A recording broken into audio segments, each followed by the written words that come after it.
different than the way you normally play bingo. But you'll see just different words, and I will say all of these words at some point today. So if you hear me say the word, just put an X on it. Go ahead now while we're talking about it and put your name on the back, because this will also serve as our door prize drawing. So put your name on the back, mark your card as we go along, and then once you have a bingo, you just hold on to it, and we're going to put them in this bucket when we go to lunch. Then after lunch, Anna will draw from the bucket for our door prizes. Do y'all like door prizes? Yeah. Okay, good. We've got some good ones. Yes, we do. Okay, so while y'all are doing that, I'll sit this down. And just for our knowledge, how many of you received your electricity from Pioneer Electric? Almost everybody. Okay, good. So, you know, at Pioneer, we don't have customers. We don't even say that word in our office, or we try not to. We have members. So a cooperative is a business that is owned by its members. So as a Pioneer, as someone who receives your electricity from Pioneer Electric, you are an owner in the co-op. And we treat y'all a little differently than a company that has customers, because you're our owners, right? You got to treat the boss special. And that's one reason why we're doing these series of seminars, is because we want to help you spend less on your power bill. You know, we are in business to provide that power, and it does come at a cost, but we want to help you not have high power bills. And we know this winter was rough. It was cold. We had a colder than normal winter, and most of our members see their highest power bills in the winter months. So some of the things we're going to talk about today are going to be geared toward winter, and then summer's coming up. We also see high power bills in the summer, because in the wintertime you have different ways of staying warm. You have, some people have gas. Does anybody have gas heat? Okay, some people have fireplaces and burn wood. You have blankets, you have extra clothes, you have all these other things you can do to try to stay warm. But in the summertime, what you got? You got air conditioning, you got fans, and both of those things require electricity. So as we go through today and we talk about some of these things, you know, if y'all have questions, please ask. That's what we're here for. But we'll just start there and dive in, okay? So our first thing we want to talk about is the value of the electricity that you use. I know you see your bill and you pay your bill every month, but do you ever think about what that allows you to do? So in your home, you have all of these things that are plugged in one way or the other. You have your refrigerator, it keeps your food cold, you can cook food, you can stay warm or cool depending on the season, watch TV, do you have a cell phone you have to charge from time to time? So electricity allows us to do all of those things. So if you break down a month's bill, our typical monthly bill is less than $10. So for $10 a day, I didn't say that, $10 a day, you get to do all of those things. But look how the price of things have changed over the years. In 1937, when Pioneer Electric was founded, a car cost $665. Can you buy a car for $600? Well, you probably can, but you might want, you know, it might need a little work. So, you know, right. So that has increased 52 times since 1937. And you can look down the list. The one that's interesting to me is coffee. Coffee was 15 cents a pound in 1937, and now it's about $8.90 a pound. And that's if you're not buying the fancy stuff, you know. But do any of you have one of those little 1 cup coffee makers with a little pod, a Keurig? If you do the math on how much that costs you, that coffee is about $30 a pound. So prices have changed. But look at electricity. In 1937, the average price of electricity was 5 cents per kilowatt hour. Now it's 15 cents per kilowatt hour. So that's only a 3 times increase. But it costs us a lot more to do what it takes to generate that power and deliver it to your homes than it did in 1937. So, you know, when you think about, costs have gone up, but what if electricity had gone up 52 times? So, you know, we want to make sure everybody understands, you know, we're doing everything that we can to keep that cost as low as possible. The other question that Anna and I get all the time,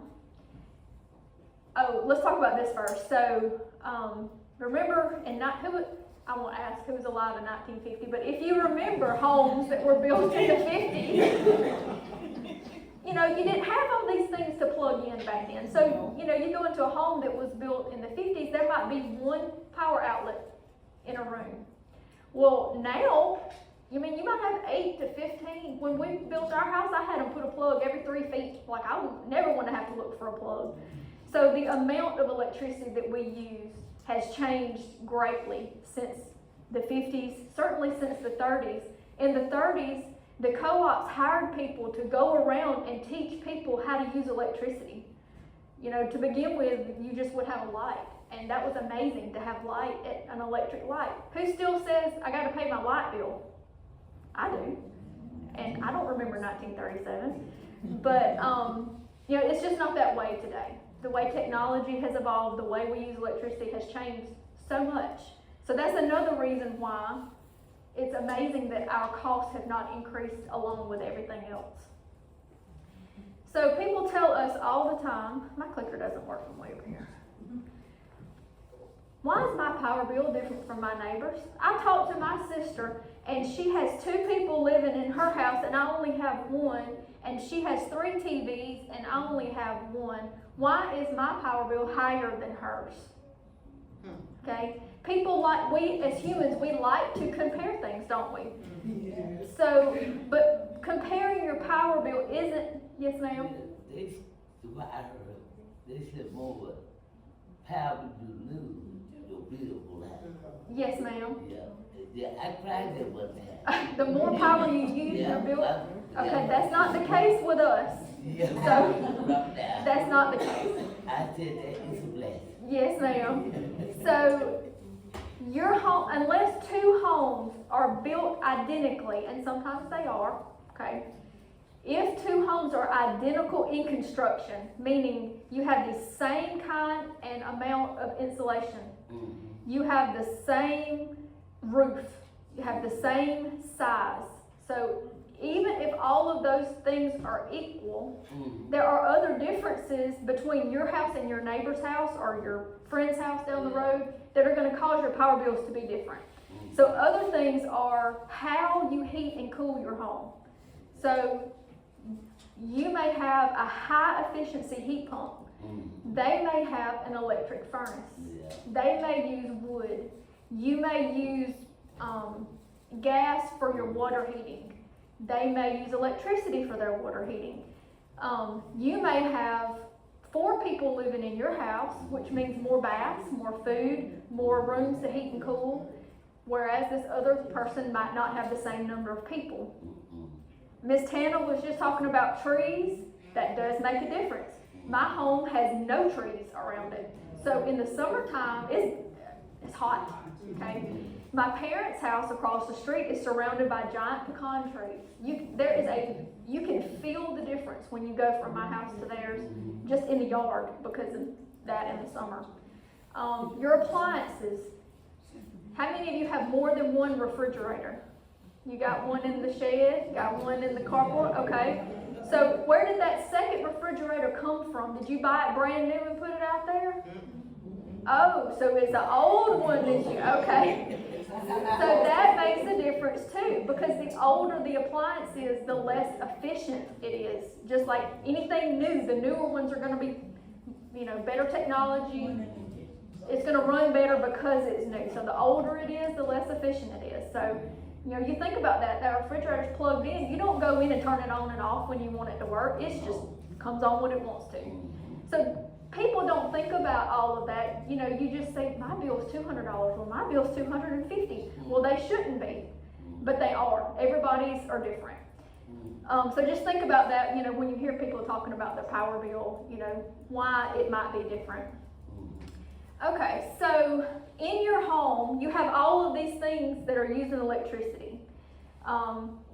So more than half, I don't necessarily agree with the way they put it on here, but more than half of your bill here in Alabama is for heating and cooling your home. Whatever method you use to do that uses more electricity than anything else you've got going on, if it's electric. We're gonna set, for the purposes of today, we're gonna pretend like we're only talking about heating and cooling with electricity, not gas and not wood. If you use gas and wood, that lowers that number in the winter. But in the summer, you're not using that, so it's only electricity. Heating and cooling. So if you want to lower your energy costs, that's where you start. You start with the big things. But those are also some of the most expensive purchases you make for your home. We had to buy a new heat pump at our house, and I was shocked, how much it cost. So it is an investment. And there are programs to help with that. We have programs to help offset that cost in some cases too. But the better efficiency you have on that unit, just like that old refrigerator, your old heat pump is a dinosaur. Do y'all remember those old commercials about the dinosaur heat pump? That's true, okay? And there's a lot that goes into that we'll talk about as we go along. The next biggest, this is electronics, but I'm gonna say water heating, because your water heater, it has a heating element that keeps your water warm. And the more hot water you use, the more water it has to heat up. And so that is a big load at your house, your water heater. If you have a gas water heater, it's the same thing, but you're just buying gas instead of electricity. So either way you go on your water heating, that's a huge expense, and we forget about it because we don't see it. Sometimes it's in a closet, sometimes it's in the carport, sometimes it's in, laundry room, but it does make a difference. And then we're going to group everything else together. Anything you plug in, your lights. Lights is a very small portion of your energy costs.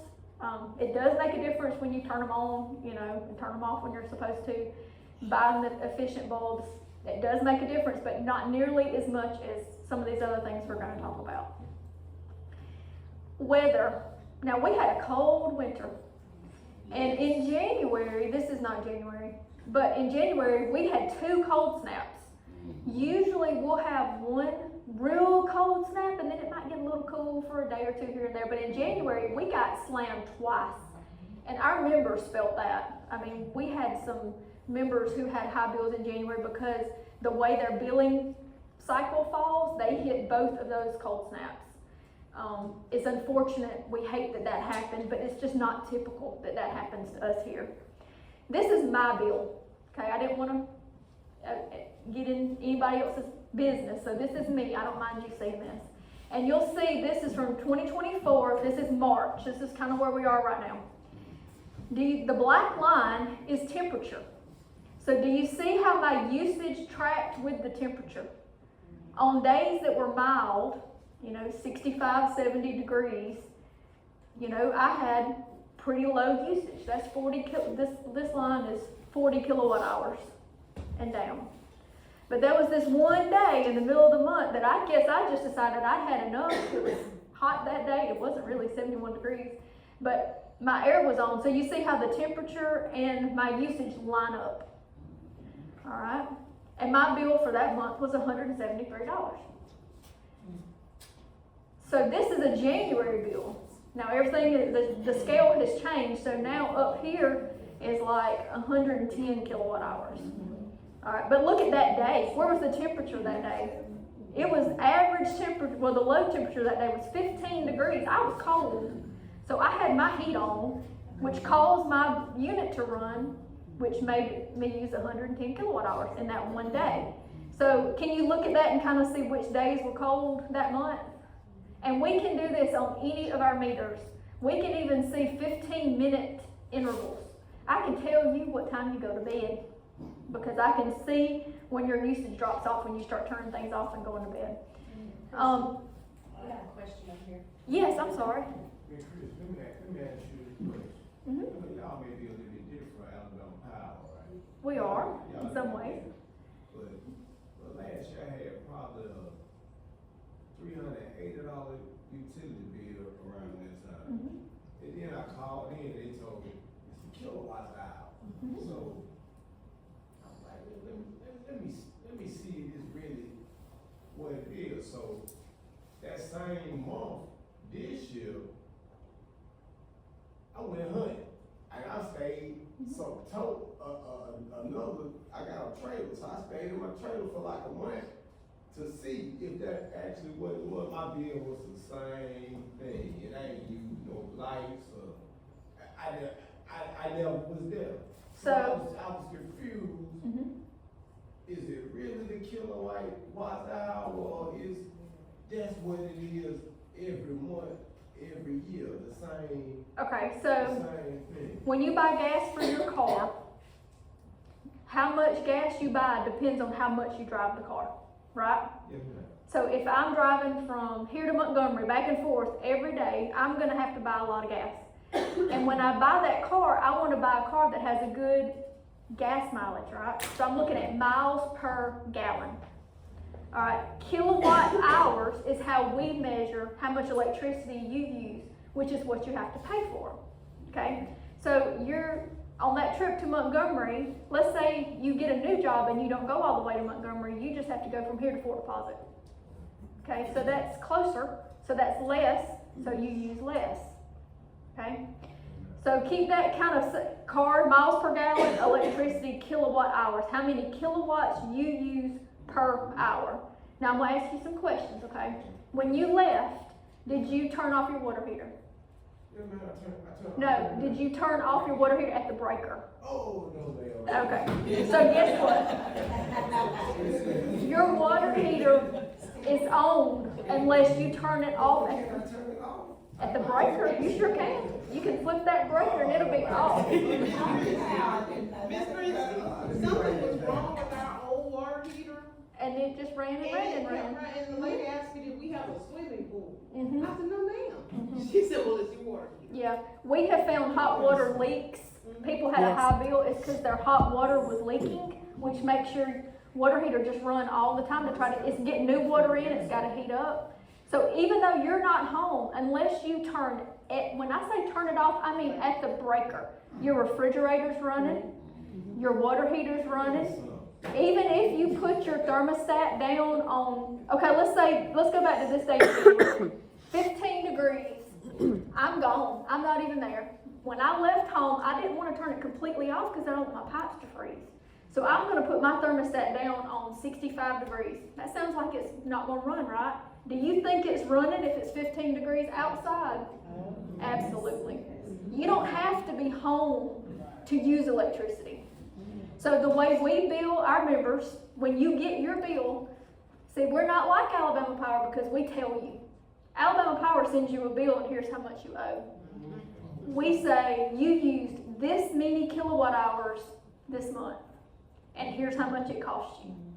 Then we have another line item that says your demand this month was 15 kVA and here's what that cost you.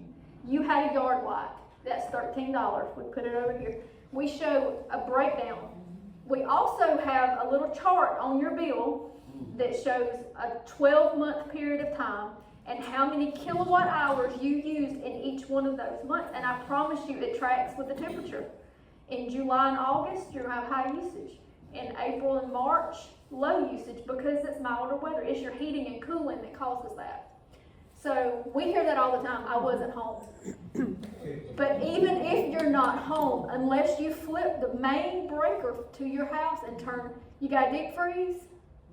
Guess what? Was your food frozen when you came back? Is the old deep freezer? Very. Yeah. Moving on. Yes ma'am. Okay, good. Just hang on to it, okay? Make sure your name's on the back and hang on to it. I mean, you just talking about one line, not the full card. Just one line, yes ma'am. Just hang on to it. Okay, so this is that summer. I could have left and gone to the beach the whole month. I wish I could. But the temperature being 95 degrees, if I leave my air on, because you don't want to turn it completely off because of the humidity and you'll get mold. Mm-hmm. So you want to leave it on if you leave for a long period of time. But, okay, that's temperature, hot and cold. What happened? Okay, at the end of August, we had a little cold snap and it got down to 78 degrees. But look at my usage for that day. It follows the weather, okay? Now, if Anna and I look at someone's data and it doesn't match weather, that's when we start asking questions about, have you had a water leak? Because I promise you, a water leak will be noticeable in this situation. Or, you know, sometimes your water heater might be going out and the element just is stuck on. Sometimes your heat pump will have problems. There's a mechanism there called heat strips. It blows the air across the warm, hot, you know, those old space heaters that had the red elements. It's kind of like that, but it blows the air across it, and that's the air that comes into your home. Sometimes those will get stuck on. So just think, if it's on, it's using power. So if you don't know it's on, but we sometimes, we're investigators, and we can find things. So sometimes we've been able to do that for some people. I have a question. You were talking about the heat pumps and stuff and the auxiliary heat. I have a system where you can get a reading and it tells you how long your auxiliary heat Yes, ma'am. came on. When should you set it? Never. Never. I mean, I don't ever put it on auxiliary, but sometimes it'll come on. When it gets real cold, it will. But you get a notice, your auxiliary heat has been running for 30 minutes or something in the last hour. What should you set it so To avoid that. to get that alert? Can I put that question in my pocket Sure. and be sure that I cover it when we get to that part, okay? Because there's pictures to go with it. I taught better with pictures. Okay, so heating and air conditioning. All right, if you look at that, what would you call it? What type of heating and air was that? What would you say? When I say, look, how do you heat your home, and you have this in your yard, what would you tell me? Central. Central? Okay. Can you look at that and tell whether it's a high efficiency heat pump or an electric furnace? Most people can't. I mean, from looking at it like this, it's probably going to look the same. So unless you just know what you have, because either you were, you know, living in the home when it was purchased and installed, you know, most people don't know. We all say central heat. People call us and that's our first question. How do you heat and cool your home? Oh, I have central heat. Okay. There is a big difference in an electric furnace and how it uses electricity to heat your home and a high efficiency heat pump. Remember those heat strips I just talked about? That's how an electric furnace heats your home. And this has heat strips, but it only comes on whenever it's like below 30 degrees. So on normal Alabama weather, you know, you wouldn't have that happen. And that's your auxiliary heat that you ask about. So if I have more on that. Okay.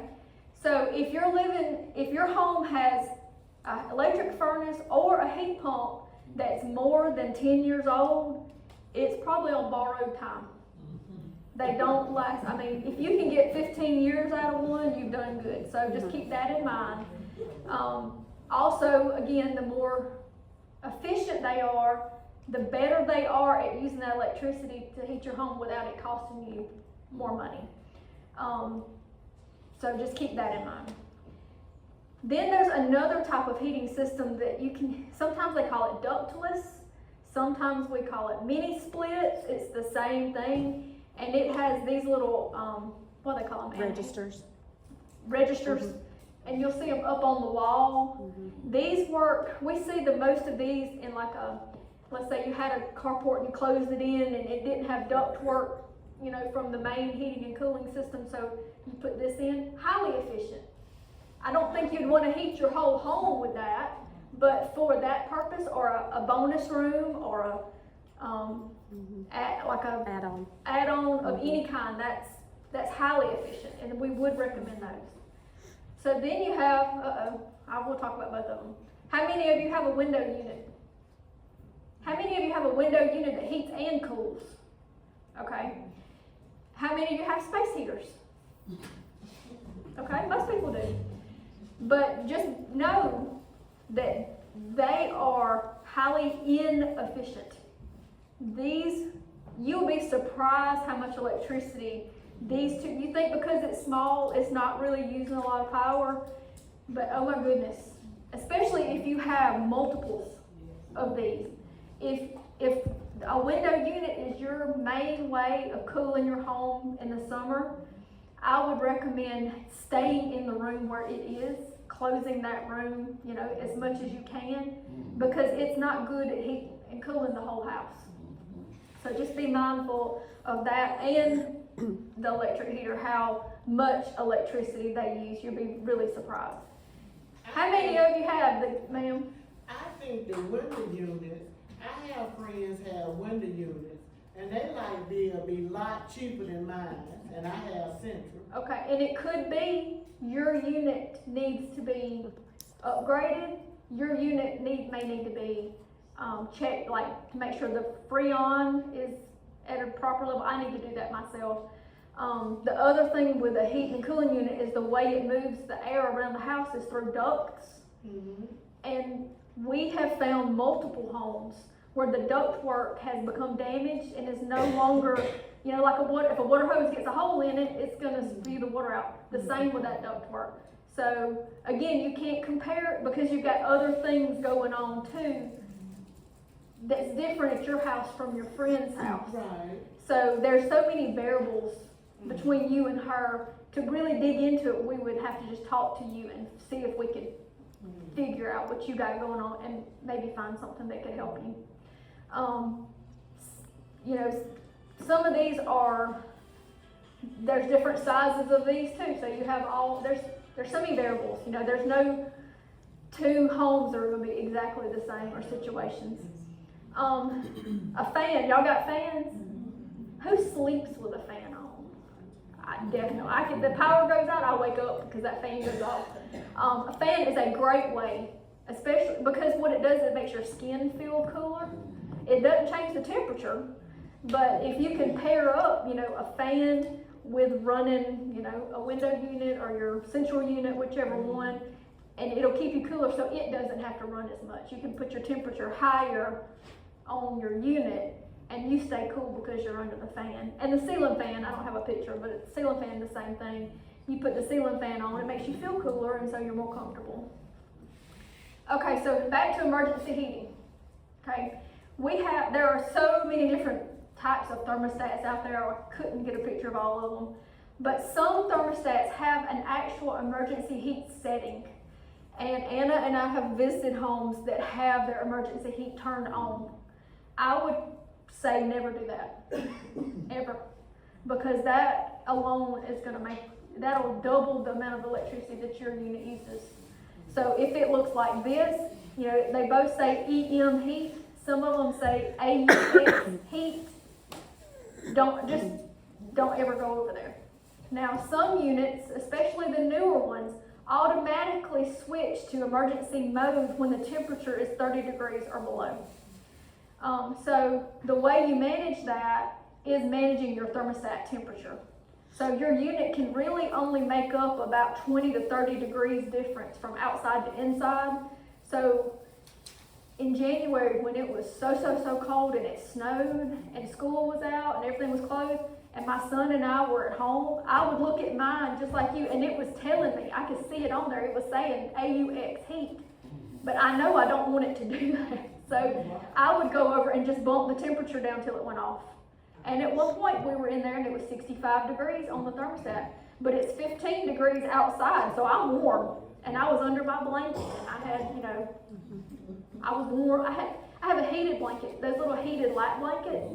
They don't use much electricity and you can stay warm until that time passes. Now I'm not telling you not to be comfortable in your home at all. It's just how it plays into your energy cost. So if you set it to get an alert, do you just set it, if it comes on for 10 minutes, then give you an alert, or what? What's a good time then?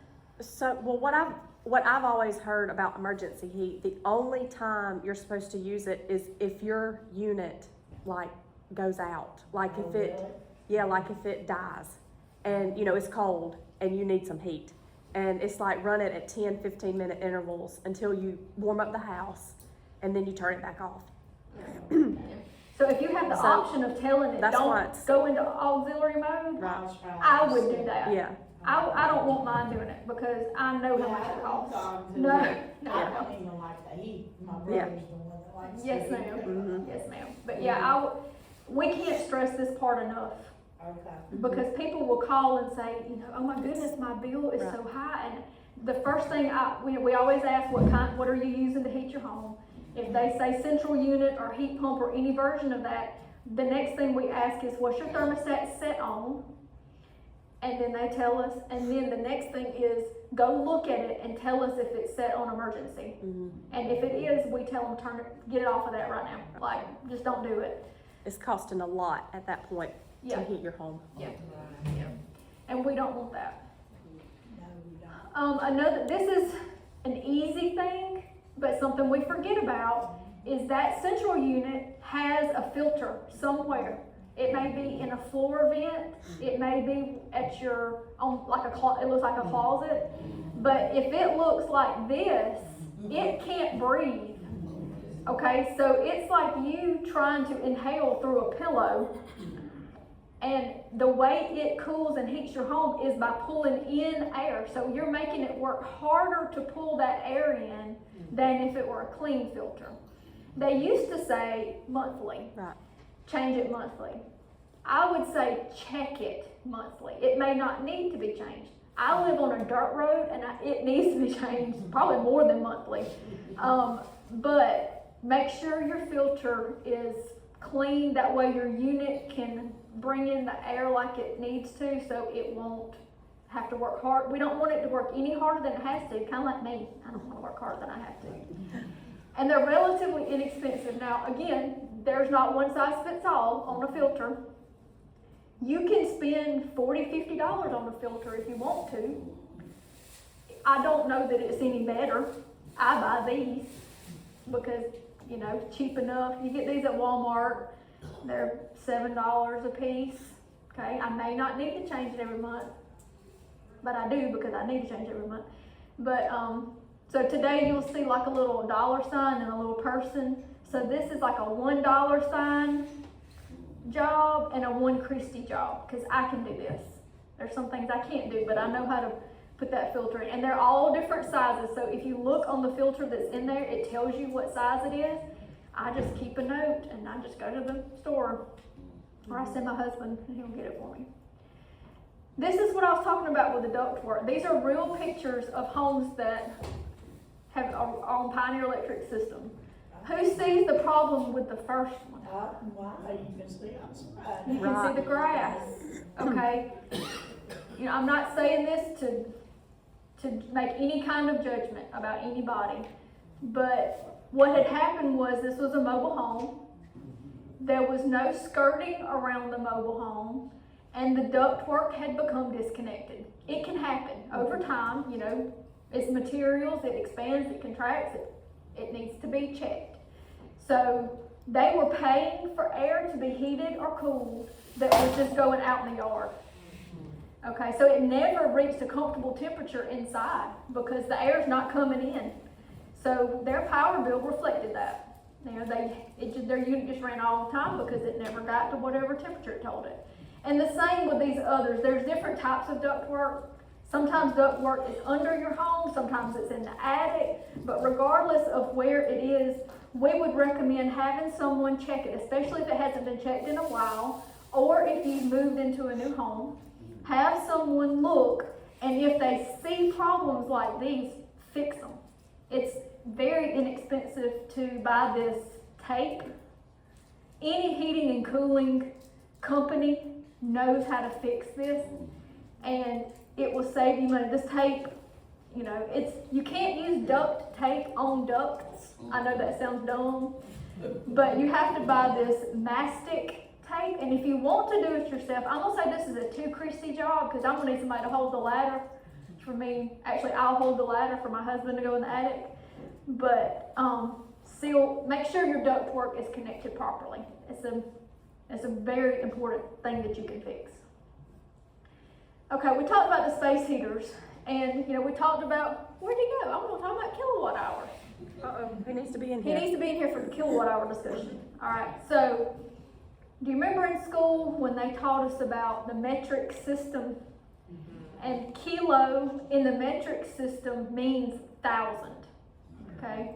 So if you run a 5K, you're running 5,000 meters. Well, we use kilo to measure your electricity. Every electrical device has a wattage, okay? That's the watt in kilowatt, okay? So this electric heater, is he laughing at me? No, he's reading something. Oh, okay. I don't even think they teach this in school anymore. I don't know if they do or not. Alright, so there's a sticker on, if you have an electric heater at your house, your refrigerator, your washing machine, everything has a sticker that tells you how many watts. You can look for it. So this heater is 1,500 watts. Yeah. So we're going to do a little math. 1,500 watts is 1.5 kilowatts. Now remember, we bill you on kilowatt hours. That kilowatt used over an hour of time. So if I use 1.5 kilowatts for 1 hour, that means I let this heater run for 1 hour. It's going to use 1.5 kilowatt hours. Alright? Y'all didn't know you were going to do math today, did you? Our cost to our members is 14 cents per kilowatt hour. So we're going to multiply 1.5 kilowatt hours by 21 cents per kilowatt hour. And this costs you 21 cents per hour to run. That doesn't sound like much, does it? But then let's multiply. Let's say I'm going to run this 24 hours a day. That's going to cost me about $5 to run this heater for 1 day. But how many days are there on your power bill? 30. So if I run this heater all day, every day for 30 days, it's going to cost $150 to run this. That's more than a high efficiency heat pump would cost you. And with this heater, you're only heating a little space. With a high efficiency heat pump, you're heating the whole house. So again, I use these. This is great in the bathroom, you know, because I just need to warm it up. I don't want to get out of the shower. It's cold and everything's cold. So I'm not saying don't use them. I'm just saying when you use them, do so knowing how much it costs to use it, and use it in a way that it won't cost you $150. A lady called me and she had been using one space heater. She said, I just have one. And I could look at her usage. Remember that chart? It was on 1.5 kilowatt hours for every hour of that day. There was parts of the day that was more. You could see her refrigerator would come on, and then she went to bed and turned it off. So at 9 o'clock, her usage went to almost nothing. And I told her this, and she didn't know. So that's why we tell you so you'll know. And if you use these, that's great. But try to use it in one small room where you are. If you have an old one, I would urge you to throw it away and go get a new one. The new ones have a little switch on the bottom so that if it were to turn over, it would turn itself off, because these are a big fire hazard. Especially the really old ones like I talked about earlier that has the element that gets red. Please don't use those. They're so dangerous. And make sure that you don't have anything near it that can catch on fire. No drapes, tablecloths, clothes, anything like that. So, just a word of caution safety-wise when it comes to these. And then back to the window units, you see the difference in the way the one on the left is set up and the one on the right. So this little gap lets the air out.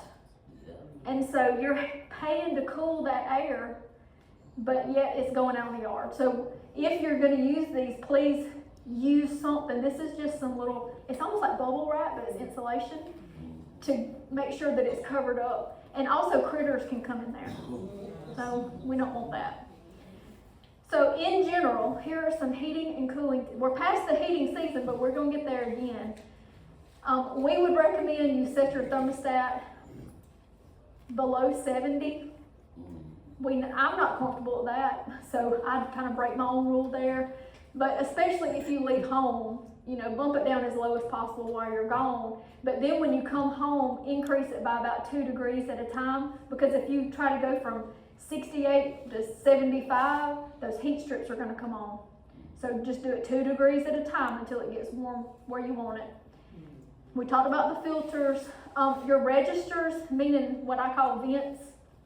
If you have furniture over a vent or blocking a vent, it can't breathe. Same as with the filter, you know, make sure that, you know, furniture, drapes, you know, whatever is not blocking those registers. And like Miss Tana talked about, those, you can use curtains to your advantage and let the sunlight heat and cool your home. You know, use drapes, open the drapes in the daytime, close them at night in the winter. Everything applies in the summer, but kind of other way around. The higher your thermostat is set on, the less your unit will run. We say 78. That's not comfortable to a lot of people, so I would just say set it as high as you can be comfortable. And use fans, you know, where you are to keep you cool. Again with the filters, and she already covered the trees, so we won't. She did a very good job talking about trees. I want to go home and plant trees. Okay, did I answer your question? Yes, you did. Okay. I do have another question. You know the little vents in the ceiling that lets the air? Mhm. Is it okay to close those? We would recommend that you not, because your system is designed to pull air from certain places and to circulate the air. So it's not going to save you on your electric bill to close a vent.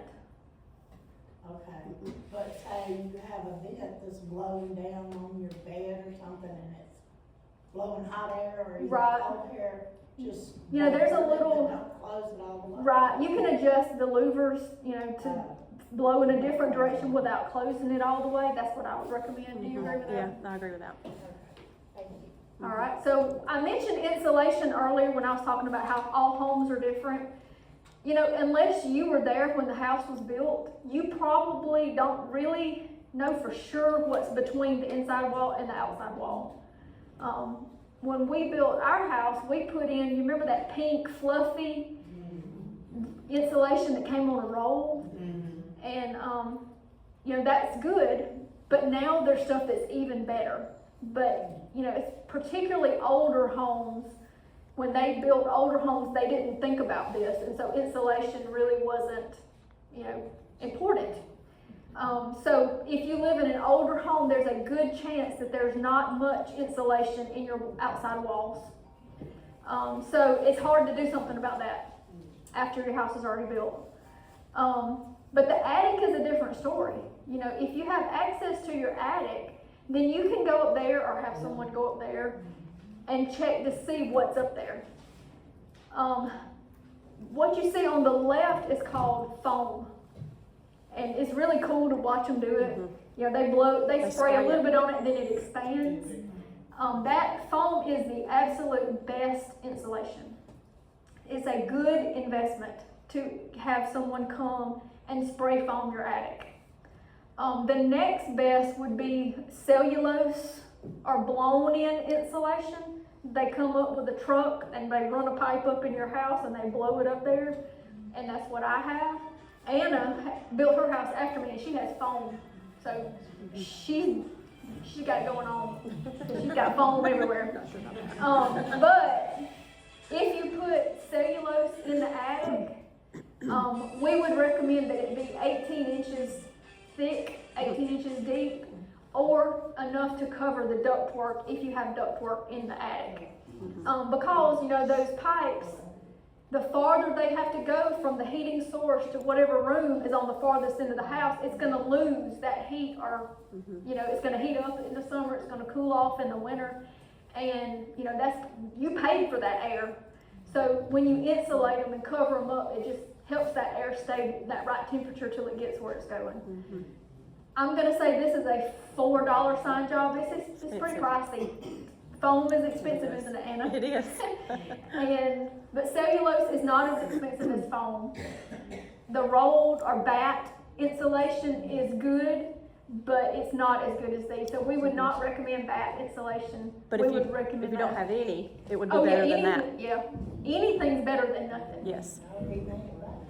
Yeah, you missed our discussion on watts and kilowatts. I'll give you a crash course after. Don't worry, I got you. So insulation is very important. Now, if you live in a manufactured home, you know, again, you can't control what's between the walls because it was there, unless you tear the walls out, you can't put anything in there. But what you can control is the underside. So do you realize you have insulation under there? And also your ductwork is under there. So, you know, if you or have someone look up under there and just check to make sure it's all in place like it should be. If you see something like the picture on the left where it's torn, you know, we've seen homes where the under, what do they call it, belly? Yeah, the underpinning, I think. Yeah. If it's damaged, then critters can get in there. Yes. And the best case scenario for a raccoon is if it can get in there and your ductwork is disconnected. Because it's nice and warm and toasty, and they would just make a little home under there. So, you know, I would highly recommend if you live in a manufactured home, have someone check this for you and be sure that everything, if it's closed up, you're good. If you see damage, you might want to get somebody to check it for you. Your skirting around your home, it makes it look nice and pretty, you know, but more than that, it protects everything else that's under there. So if you have pieces that are missing or broken that would allow that raccoon to come in there and chew, you know, or squirrels, we've seen squirrels do terrible damage to people's wiring and homes. So, you know, this is I couldn't do this by myself. I'd have to hire somebody to do this for me. But this, and also your water pipes, it keeps them from getting that cold wind on them, so they'd be less likely to burst in the wintertime. And to a degree, it insulates your floors from that airflow that comes through, especially in the winter. But it's about a $3 sign and definitely a 3 Christie. I could probably hand pieces to somebody for them to put up, but I couldn't do it myself. Also, for manufactured homes, you know, you don't really have an attic that you can insulate, but you can buy this stuff called Cool Seal, and it goes on with a paint roller. And what it does is it makes your roof reflective, and so it not only seals it to keep it, you know, moisture, but it seals it and it has it reflect the light in the summer so that it's not as hot. And my husband did this one time when we lived in our manufactured home. But he didn't know you had to stir it up, and he just went to putting it on there, and so half of it was right and half of it wasn't. So we did learn that lesson. So if you do this, make sure they stir it, because the good stuff is the sealant is in the bottom, and all that's on top is oil. So not that expensive. I would say this is a good investment too, but I would not go on my roof and do that. I'd have to get help with that if it were me. Briefly, what we call weatherization and infiltration. So the air is always wanting to come and go. So there are places in every home that lend itself to that airflow. Your receptacles around your room, your lights in the ceiling, anywhere there's a hole in your house, around your pipes, under your sinks, like your floor meets your ceiling, anywhere there could be a crack or a space, air wants to flow through that. So, you know, we want to keep the inside of our house cozy with the air we paid for, and then the outside air we want to stay out there. Now on a day like today, man, let them windows up and let it come on in. But when it's 15 degrees outside, you don't want that to happen. So this is a picture through a infrared camera where you can see the hot spots where it's losing heat. And it's, you know, the places you would imagine, windows, doors. This house has a chimney. So you see how hot the top of that chimney is. I'm gonna guess this is a winter photo. So the heat, you know, obviously is hot there, but you know, it just looks like it's seeping out. It almost looks like a haunted house. But every house does this. So there's ways we can protect our home from all of that. And it's fairly easy. Have y'all seen this stuff right here? Have y'all ever bought that? It's great, because it's like that foam. A little bit goes a long way. You don't realize it, but as soon as you spray it, it expands. So you can go around those light sockets You can go around, the outside of your windows. If you put your hand up and can feel air, then it's a good chance it needs to be sealed in some way. Also, you see that pipe coming out of the wall? That's just another opportunity for that air to come and go. It's great stuff. Oh, that's nice. Yes ma'am, it's called great stuff. I'll tell you a quick story. I know it's almost time for lunch. When I was expecting my daughter, we had a problem with mice in our house. And I had a cat whose job it was to get rid of the mice, okay? You fed that cat too much. So, my husband worked out of town, so it was just me. And I was asleep, and the cat jumped on the bed with me. And I looked at the cat, and this is me and the cat. And I saw something gray and squiggly in his mouth. And I went, ah! And the cat went, meow! And the mouse went, ee! And then I went, ah! So after that happened, I got some of this. First I told my husband, I can't live here anymore. Like, I'm done. So we went around with this, and we lived in the manufactured home at that point. And when they built it, they drilled holes in the floor that were this big for the pipe to come through that's this big. And so we got that stuff, and man, we found nooks and crannies, and I just couldn't. But I was really I was like 8 months along. And when the mouse came in the bed with me, I jumped up and ran to the end of the bed, and then I kind of dove and did like a little tuck and roll like you see on the movies.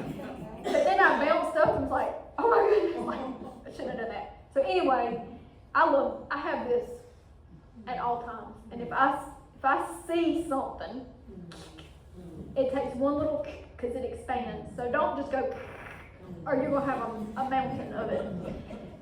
Highly recommend. And I put one Christy on there because I know I can do this. So very easy, very low cost. Your doors are a good place too for there to be drafts. Especially older doors, especially wooden doors, because they expand and contract with moisture and time. So you don't have, I put this on here just to remember to tell you, you don't have to spend $10 on a door stopper, a towel, a rug. I see people make really cute ones. My grandmother would crochet one, stuff it with Walmart bags. Anything you can do just up under the door to keep that draft from happening. Also, I'm going to show you this demonstration. I hope can y'all see over here? Okay. I'm going to move it out. Okay. So this door has no weather stripping. Actually, this door does have weather. Top door does have weather stripping. Do y'all see this? Have y'all seen this before? It's like squishy. You buy it on a roll. It's not very expensive at Walmart or any home improvement store. Just a little squishy, cheap weather stripping. It's what I have at my house. Okay. The one on the bottom does not have weather stripping, so there's nothing. So watch what happens when the wind blows. Where's the switch, Anna? I'm afraid this thing's gonna squeal if I get too close. Okay?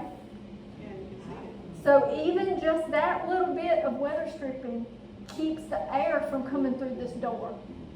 So I just and it has to be replaced over time. It starts to come apart and fall off. So we just did this to my house back in January because I walked up and put my hand to the door and could feel air. So we went around and we did that. There's all kinds of different kinds of it. You can spend as much as you want to on weather stripping, but you don't have to. The cheap stuff is just fine. Okay? Now, water heating. We talk about that water heater that we don't think about because it's just in there doing its thing. And how we use water in our home, about half of it's for bathing. I love a hot shower. I mean, I want it as hot as it can be. I don't use hot water to wash clothes. I know. But life's too short and I hadn't got time for different settings on the washing machine. So everything gets washed the same. I do separate my whites from my darks, but I don't mess around with all the other stuff. And most of our laundry detergents now are made for cold water. So I just put one of those pods in there and go with it. But if you do use hot water to wash clothes, again, that's going to be different for everybody depending on how many clothes you wash. But on average, about a quarter of your hot water use is for washing clothes. So if you want to cut down on that cost, do like me and just cross your fingers, it's going to be fine. If you have a dishwasher, it uses a pretty good bit of hot water too, but a dishwasher actually uses less water than if you were to wash by hand. So, there's kind of a playoff. And then, sinks for everything, washing hands and everything else. Now, you've heard the debate about whether you want to take a bath or a shower. Efficiency-wise, a bathtub holds 30 gallons of water. But if I take a shower, I can take a 15-minute shower, for about the same. Which is about, I will go in the shower now for a while. And I have teenagers in my home, and they really will get in there and just take a long shower. But, if your water heater is a tank, and the heating element is much like the heating element on your stove. And remember we talked about the watts and the kilowatts? A water heater's heating element, like a 40 or 50 gallon that are about this tall, what most people have, is 4,500 watts. 4,500 watts, 4.5 kilowatts, and then it uses that for every hour that it's on. So that's why it's such a big user in your home. Oh, there we go. And we did some math. We won't go through it like we did the other example, but a 4,500 watt water heater will use about $3.35 of electricity a day because it's not on all day. So if you could even turn it off for a few hours at a time and you wouldn't even notice it because that tank is holding that hot water. Now some people have the on-demand or the tankless water heaters, and they're good too. They use about $1 a day. And I'm basing this on that 15-minute shower we talked about. But these have a higher demand, 18 kW demand compared to a 4.5 kW demand. And at Pioneer, we bill for demand. So if you are a Pioneer member and are interested in a water heater, we would recommend to either get a regular tank style water heater, and we do sell those at a much lower cost than what you can buy one from Home Depot. But if you want an on-demand water heater, we would ask you to get a gas one. They're not good for our system, so we would rather you have a gas one. Here's an easy tip, not all shower heads are the same.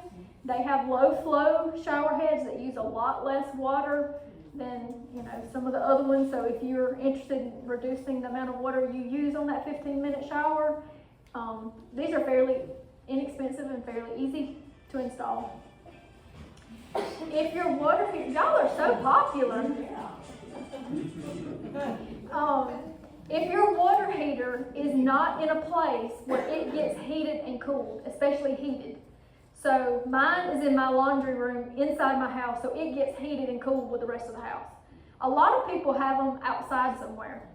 So if it's outside somewhere, you're asking it to keep your water at 120 degrees when it's 15 degrees outside. So there, again, it has to work harder.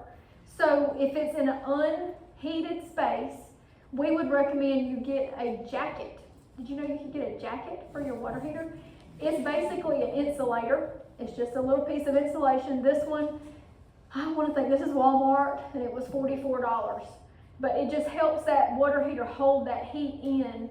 So again, it just doesn't have to work so hard to stay at the temperature that you ask it to. And it's easy. You just wrap it around it. And also, we would recommend your water heater be set at 120 degrees. There's a thermostat on it, and you can set it at 120. That helps to prevent scalding.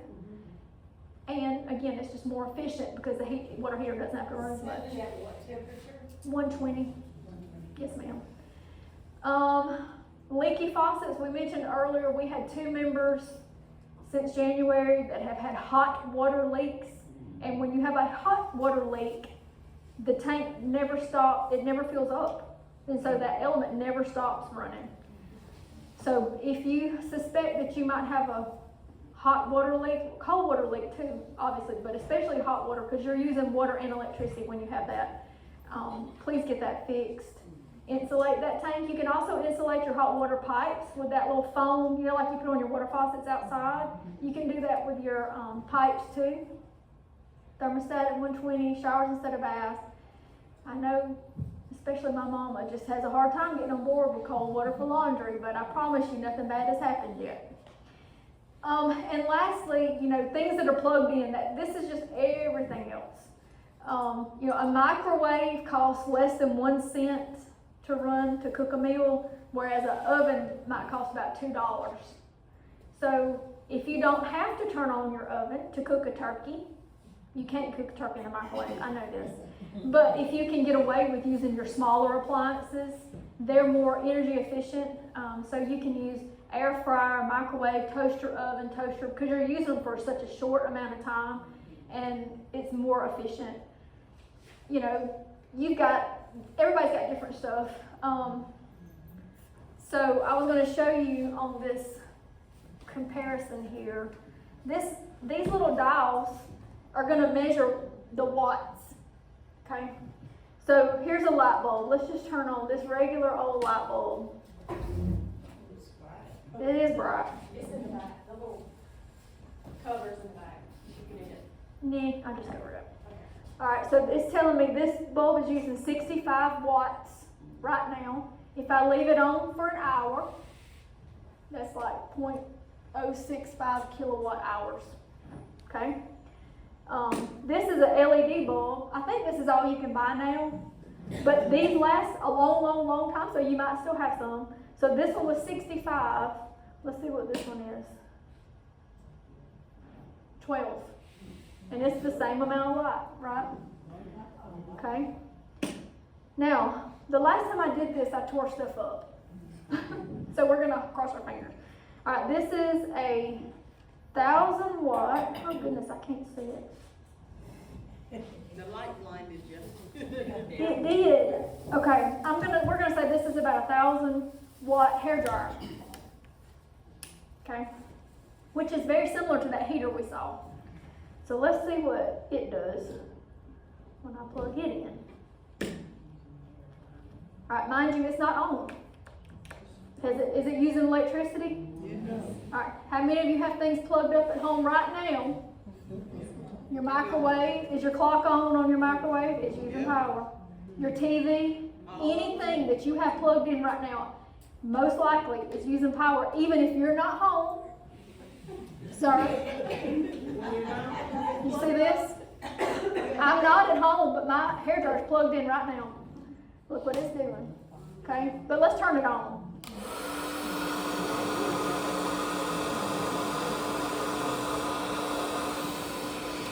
Okay, I left it on too long last time. It got up to what was that, 171? Yeah. So that's 171 watts. If I leave it on for an hour, that's 0.17 kilowatts. I don't even have it on the highest heat. Uh-oh, I did it. You did it again. Okay, You blew the fuse? I did. It's fine. We'll get more. So, I do that at home. We have to press the little button. it has I'll fix it. It's okay. It's fine. It's fine. Everything's fine. It's happened before. Yeah, but I just wanted you to see, you know, the difference in how much things use. So when you say I need to turn off all the lights and my power bill go down, yes, but there's other things that are using more power than just your lights. I have a question. Yes, ma'am. Somebody told me that if you have fluorescent lights, it costs more to turn them on and off than to just keep them on for like a couple hours or something. So like a fluorescent bulb is designed to come on and stay on. Long fluorescent lights Yes, ma'am. That are in the kitchen. Yes, ma'am. So those light bulbs, I don't think it uses more power to come on and off, but it will shorten its life. The life of the bulb. it'll shorten the light bulbs. Short the life of the bulb, yep, because those lights are designed to come on and stay on, so when you turn them off and turn them back on, it just shortens their But it lifespan. does save you electricity when you go out of the kitchen and turn that. Anything that's turned off is less electricity. Okay. But if you get an LED bulb, it will be like the difference between those two bulbs. If you swap it over to LED, yes ma'am, Oh, okay, I have to do that. yeah. Anything you can change over to LED makes a noticeable difference, you know, in just what we just saw. This is what we're just talking about, things that are plugged in but not on. And this is our little energy bandit, because he's sneaky. Okay, so your TV, y'all aren't watching it, you're here with us. It's using 2 watts right now just to sit there and be ready for you to get home. Your microwave, and we gotta have the clock on, right?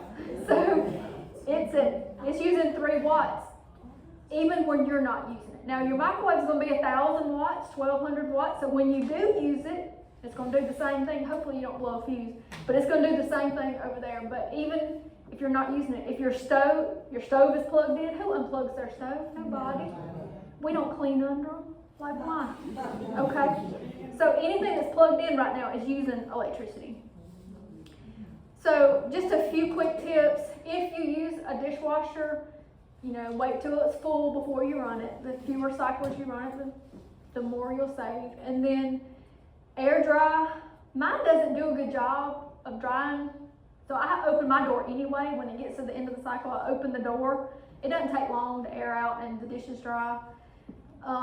When you cook, match the size of your pan to the size of your eye. Do y'all have a favorite eye on your stove? I didn't know that was a thing, but it is. So, you know, if you have a little bitty eye, you know, use a little bitty pan, but don't use a little bitty pan on the big eye, because that's just wasting energy. Use lids. Y'all can teach me way more about this part. It'll boil faster, you know, if you use the lid. Again, that heat is evaporating. You're paying for that heat. So, and then I already talked about the small appliances. You know, like the weather stripping around your doors, your refrigerators and freezers have that little insulator strip. The way you test it is you put a dollar bill in and close the door, and if it just slides right out, you need to fix it, because you're paying for that cold air. You don't want it to escape. And we already talked about the old refrigerator in the shed, like it's less efficient. So, but nobody buys a new refrigerator for your second one. Everybody does that. You know, keep your temperature where you gotta have your temperature where it is because of your food. So you gotta do that. When you're doing your spring cleaning, don't forget your coils on your refrigerator. Just vacuum them real quick. And I didn't know this, but a full freezer is more efficient than one that's not full, because the frozen food itself helps keep it cool. So if you don't have a freezer full of peas and beans, and I even have squirrels in my freezer, like, anyway, you can fill up gallon, like milk jugs or 2-liter bottles, anything, just fill it up, put it in there, let it freeze, and it will help your freezer run less. Is that why, like when the freezer's not full, like in mine at the top, maybe about this high, ice seems to accumulate more around the edge? It'll help with that too, Because it's not full? because it's not full. Yes, ma'am. So just save your milk jugs and fill them up. Hey, whenever you do your peas this summer, you can use those to cool off your peas after you blanch them. Laundry, I think we covered all this. Your dryer uses a lot of electricity too. So, more so, your dryer is more, because anything that makes heat is using more power than things that don't. So your dryer has a heating element just like your water heater and just like your stove. So full loads are always better. Your lint filter, this is another safety tip too. There are a lot of fires caused by dirty lint filters. So after every load, just, you know, make sure that that's cleaned off. And your hose that runs between your dryer and the outside, wherever it vents to, sometimes it will get backed up, and we've known of house fires from that too. So, you know, get somebody, if you can't pull it out and get back there and check, get somebody to help you with that. I would say several times a year, just check that. I had a snake go in mine. I watched it happen. I sat in the car and waited till my husband got there, and it had gone in, but I didn't know what could happen once it got in there. And he went in the house and turned the dryer on, and it came right back out. So, yeah. Y'all know I'm traumatized by critters. That's like, keep the critters out. I think we already covered all that. Lighting, we covered that. It's, you know, you saw that already. You know to turn the lights off. And then the final thing is scams. Y'all know people work so hard to not work, and they like to try to trick you into giving them your money. So there are people out there who have created these devices that they say will clean up your power. Well, okay, there's no such thing as clean. Your power is your power. So that says reduce harmful, dirty electricity. There's no such thing.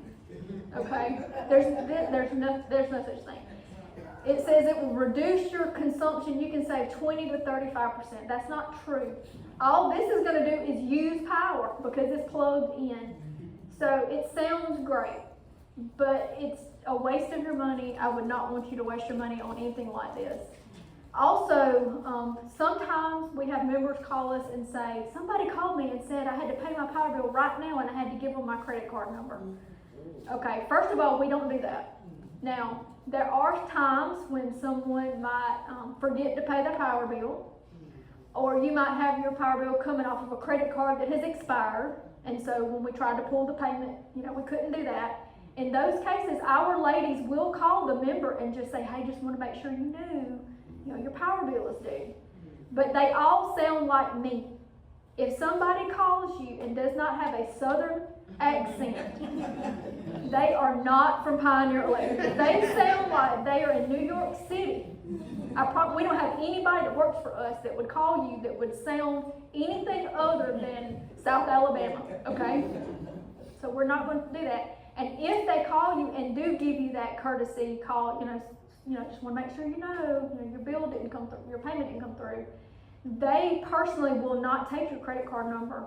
They will transfer you to our automated system, which is behind a whole bunch of security measures to protect your information. So you can come to the office and make a payment in person, but they're not going to just say, give me your credit card number. We would never do that. So if anybody calls you, even if we do, it is us, and you're like suspicious of it, say, I'll call you right back, and hang up, and then you call us to be sure that it's us. We don't ever want somebody to be taken advantage of and somebody pretending to be us when they're not. And that's it. So I hope that some of these tips will help you to, you know, just think about it. We don't think about it. We just use electricity. It's just part of everyday life. But, you know, please do think about it. And if you have problems, that's what we're here for, to help you make good energy choices and to lower your bills. So with that, do you want to? Yeah, if we can quickly jump into that and then we come back with the question and answer. Yes, do you want to use the mic? No, Okay. All right, we'll turn it over to Isaiah.